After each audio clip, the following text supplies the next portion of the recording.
पिछले वीडियो में हमने राष्ट्रीय आय की विभिन्न अवधारणाओं के बारे में देखा था।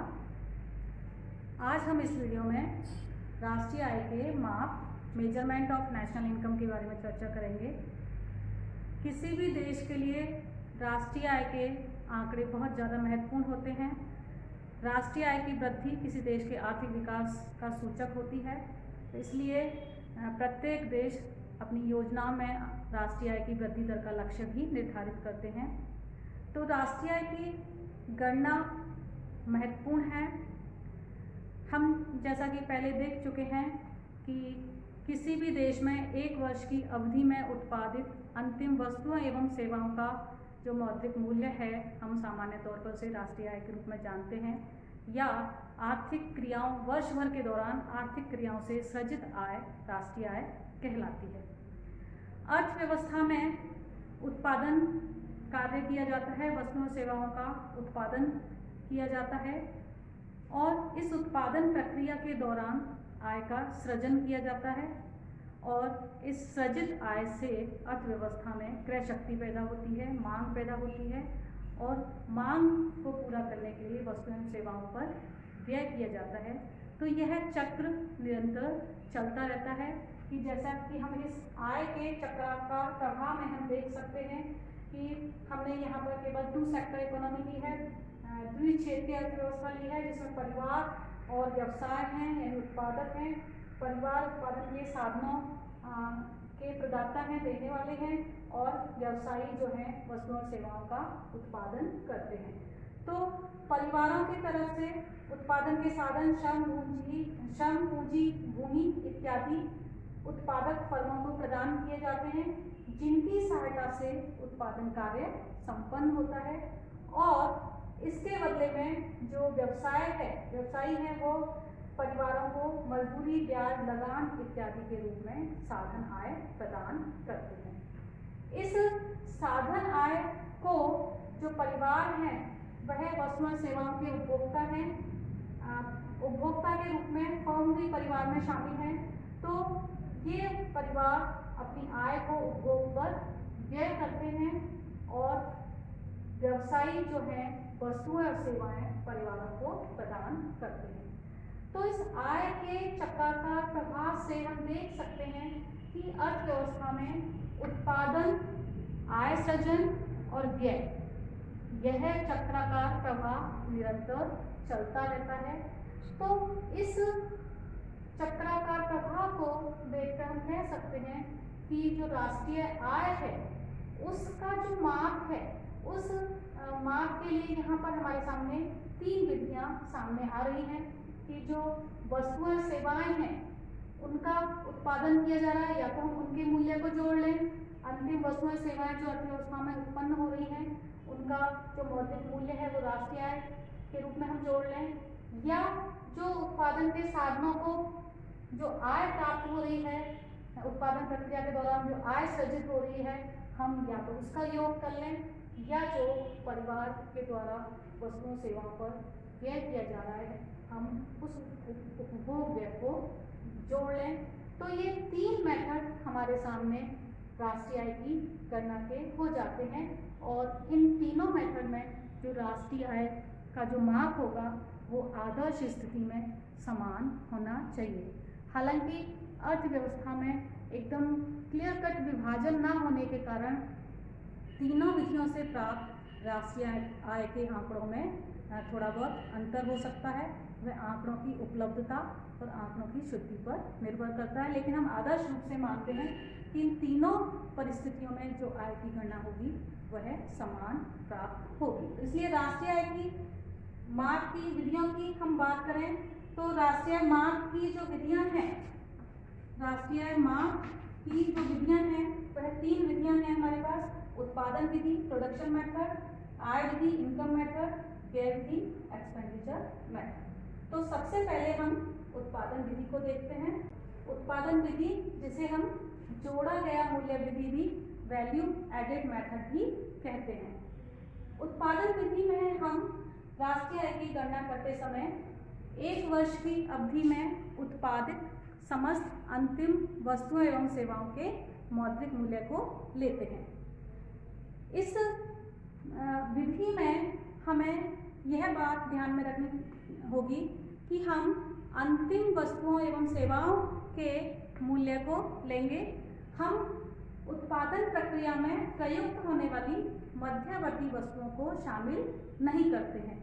तो इसी स्थिति से बचने के लिए, क्योंकि यदि हम मध्यवर्ती वस्तुओं को भी शामिल कर लेते हैं तो उत्पादन का मूल्य अधिक हो जाएगा, तो इसलिए हम या तो अंतिम वस्तुओं सेवाओं के बाजार मूल्य को लेते हैं या दोहरी गणना से बचने के लिए हम उत्पादन की प्रत्येक स्टेज पर जो मूल्य वृद्धि हो रही है, जो वैल्यू एडिशन हो रही है, उसको हम योग करते हैं। तो इसलिए इसको उत्पादन विधि या जोड़ा गया मूल्य विधि, वैल्यू एडेड मेथड भी कहते हैं। तो हम इसको एक साधारण से उदाहरण के द्वारा समझ सकते हैं कि किस प्रकार हम अर्थव्यवस्था की विभिन्न उत्पादक इकाइयों के जोड़े गए मूल्य को शामिल करेंगे या उस उत्पादक इकाई द्वारा प्रदान की गई, उत्पादित की गई अंतिम वस्तु के मूल्य को शामिल करेंगे। आप यहाँ देख सकते हैं कि मान लीजिए अर्थव्यवस्था में एक ब्रेड का उत्पादन हो रहा है, तो उस ब्रेड के उत्पादन में जो व्यक्ति संलग्न है, कृषक है, आटा चक्की वाला है, बेकर है, दुकानदार है। मान लीजिए कृषक ने गेहूं प्रदान किया, गेहूं उत्पन्न किया, और कृषक ने गेहूं उत्पन्न करने में हम मान लेते हैं उसने कोई इनपुट यूज नहीं की है, कोई मध्यवर्ती वस्तुएं उपयोग में नहीं लाई है, इसलिए हमने उसको शून्य मान लिया है और उसके उत्पादन का मूल्य 2000 है। अर्थव्यवस्था में उसने गेहूं का उत्पादन करके 2000 का वैल्यू एडिशन किया है। इस 2000 के गेहूं को आटा चक्की वाला लेता है, जिससे वह आटा बनाता है और वह उस आटे को 3000 रुपये में बेच देता है। तो उसके लिए जो मध्यवर्ती उपभोग का मूल्य है वह 2000 है और उसने आटा 3000 बेचा है ब्रेड बेकर को। तो बेकर ने उससे ब्रेड बनाई और ब्रेड को उसने 3000 का उसमें आटा काम में लिया, उसने ब्रेड को 4000 में बेच दिया। तो हम यहाँ देख सकते हैं कि आटा चक्की वाले ने 1000 रुपये का वैल्यू एडिशन किया और बेकर ने भी 1000 रुपये का वैल्यू एडिशन किया है।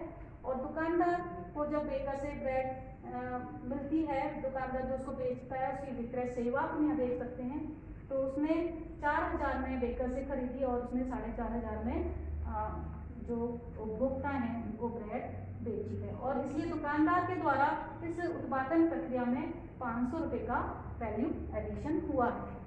इस उदाहरण के माध्यम से हम देख सकते हैं कि उत्पादन विधि के द्वारा यदि हम अंतिम वस्तुओं और सेवाओं को शामिल कर रहे हैं तो हमें जो ब्रेड अंतिम वस्तु है उसका हमें वैल्यू ये 4500 रुपये उत्पादन के रूप में शामिल करना चाहिए। या हम वैल्यू एडिशन के माध्यम से देख सकते हैं कि कुल वैल्यू एडिशन अर्थव्यवस्था में 4500 रुपये का हुआ है। तो इस तरह अर्थव्यवस्था को हम विभिन्न क्षेत्रों में प्राथमिक क्षेत्र, द्वितीयक क्षेत्र, तृतीयक क्षेत्र इत्यादि में बांट लेते हैं और प्रत्येक क्षेत्र की हर यूनिट का वैल्यू एडिशन निकालते हैं और फिर पूरी इकोनॉमी का हम टोटल कर देते हैं। तो इस पूरी प्रक्रिया के माध्यम से जो हमें प्राप्त होगा वह होगा हमें प्राप्त होगा बाजार मूल्यों पर सकल घरेलू उत्पाद। और उससे हम राष्ट्रीय आय कैसे निकालते हैं वो हम अभी देखते हैं। हमने अभी देखा कि इस प्रक्रिया के माध्यम से हम बाजार मूल्यों पर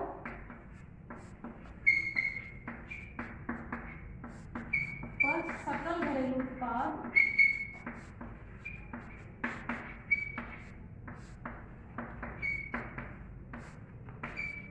GDP एट मार्केट प्राइस प्राप्त कर सकते हैं, क्योंकि हमने जो अंतिम वस्तुएं सेवाएं हैं उनका मूल्यांकन बाजार मूल्य पर किया है, या हमने जो शुद्ध वैल्यू जोड़ा गया मूल्य निकाला, वैल्यू एडिशन किया, वह भी हमने मार्केट प्राइसेज पर बाजार मूल्यों पर मूल्यांकन किया। तो हमने इस तरीके से अर्थव्यवस्था में सकल घरेलू उत्पाद बाजार मूल्यों पर हमने प्राप्त किया। अब इसमें से हम जो GDP एट मार्केट प्राइस है, इसमें से हम जो इनडायरेक्ट टैक्सेस हैं उनको घटा दें और सब्सिडी को जोड़ दें तो हमें प्राप्त हो जाएगा जीडीपी एट फैक्टर कॉस्ट। यानी हम जो मार्केट प्राइस पर सकल घरेलू उत्पाद है उसमें से हमने इसको हम ऐसे भी लिख सकते हैं, शुद्ध अप्रत्यक्ष कर, नेट इनडायरेक्ट टैक्सेस। इससे हमें जीडीपी एट फैक्टर कॉस्ट प्राप्त हो जाएगा। अब यदि इस जीडीपी एट फैक्टर कॉस्ट में से हम यदि उत्पादन प्रक्रिया में जो मशीनरी है, उपकरण है, उनकी घिसावट को घटा दें तो हमें जीडीपी एट फैक्टर कॉस्ट में से यदि हम CCA कैपिटल कंजम्पशन अलाउंस, जिसे हम मूल्य ह्रास भी कहते हैं, ये घटा दें तो हमें प्राप्त होगा NDP एट फैक्टर कॉस्ट। यानी अर्थव्यवस्था में शुद्ध घरेलू उत्पाद साधन लागत पर। अब इसमें यदि हम विदेशों से प्राप्त शुद्ध साधन आय जोड़ दें, यानी कहने का मतलब ये हुआ कि NDP eight factor cost plus NIA net income from abroad, net factor income from abroad, यदि हम जोड़ दें विदेशों से शुद्ध साधन आय तो हमें प्राप्त होगा NNP एट फैक्टर कॉस्ट, जो कि हमारी नेशनल इनकम के बराबर होगा, राष्ट्रीय आय के बराबर होगा। तो उत्पादन विधि के द्वारा हम इस प्रकार राष्ट्रीय आय याद कर सकते हैं। सबसे पहले हम बाजार मूल्यों पर जो सकल घरेलू उत्पाद है वह प्राप्त करेंगे, उसमें से शुद्ध अप्रत्यक्ष कर घटाएंगे बाजार मूल्य पर सकल घरेलू उत्पाद में से, तो हमें जीडीपी एट फैक्टर कॉस्ट आ जाएगा। इसमें से यदि हम मूल्य ह्रास घटाएंगे तो एनडीपी एट फैक्टर कॉस्ट आ जाएगा, और इसमें यदि हम विदेशों से प्राप्त शुद्ध साधन आय एनआईए को जोड़ देंगे तो हमारे पास एनएनपी एट फैक्टर कॉस्ट होगा, जो नेशनल इनकम के बराबर होगा, जो कि हम पिछले वीडियो में राष्ट्रीय आय की विभिन्न अवधारणाओं में भी हम देख चुके हैं कि राष्ट्रीय आय एनएनपी एट फैक्टर कॉस्ट के बराबर होता है। अब इस विधि में हमें ध्यान रखने की बात यह है कि इसमें हमें जो अंतिम वस्तुएं हैं और जो मध्यवर्ती वस्तुएं हैं उनमें हमें भेद करना होगा। इसलिए हम दोहरी गणना से बचने के लिए उत्पादन की प्रत्येक अवस्था में जो शुद्ध मूल्य वृद्धि है हम उसको लेते हैं। इसके अलावा इस विधि में जो हमारा अकाउंटिंग ईयर है उसी वर्ष में उत्पादित वस्तुओं एवं सेवाओं को हम राष्ट्रीय आय की गणना में शामिल करते हैं। इसके अलावा जो इल्लीगल एक्टिविटीज़ हैं, जो गैर कानूनी गतिविधियां हैं, उनसे जो उत्पादन हो रहा है, तस्करी है, जैसे शराब की तस्करी है, तो उस क्रिया को हम गैर कानूनी क्रिया को हम राष्ट्रीय आय के आंकड़ों में शामिल नहीं करते हैं। एक बात और कि इसमें कुछ ऐसी सेवाएं हैं जैसे गृह स्वामिनी की सेवाएं हैं। हम जानते हैं कि एक पत्नी है जो घर में अपने स्नेह और प्रेम के वशीभूत होकर घर के सारे कार्यों को करती है, उसकी सेवाएं भी राष्ट्रीय आय में शामिल नहीं होती। हालांकि उसकी सेवाएं बहुत मूल्यवान हैं, लेकिन हम उनको राष्ट्रीय आय में शामिल नहीं करते। उसके लिए ऐसा भी कहा जाता है कि यदि वो सेवाएं गृह स्वामिनी के द्वारा प्रदान की जाने वाली सेवाएं हैं, यदि वो वेतन प्राप्त करने वाली नौकरानी के द्वारा की जाएं तो वो राष्ट्रीय आय में शामिल हो जाएंगी। यानी कहने का मतलब ये है कि एक व्यक्ति के द्वारा अपने लेजर टाइम में किया गया कार्य या अपने परिवार के लिए अगर किया गया कार्य, जैसे एक शिक्षक है उसके द्वारा अपने परिवार में अपने बच्चे को पढ़ाना, वह भी राष्ट्रीय आय में शामिल नहीं होगा। तो ये कुछ सावधानियां हैं जो हमें राष्ट्रीय आय के उत्पादन विधि में ध्यान रखनी होती हैं। इसके अलावा राष्ट्रीय आय की गणना इस विधि से करते समय जो स्वयं उपभोग के लिए उत्पादन है उसका मूल्यांकन भी हम राष्ट्रीय आय में शामिल करते हैं।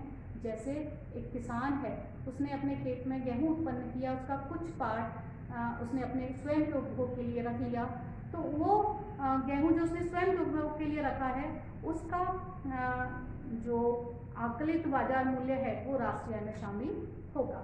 इसी प्रकार जो स्वयं आवास के लिए जो मकान है उसका इम्प्यूटेड वैल्यू रेंट भी हम राष्ट्रीय आय में शामिल करते हैं। तो इन सब सावधानियों को ध्यान में रखते हुए हम जो उत्पादन विधि है उससे राष्ट्रीय आय की गणना करते हैं।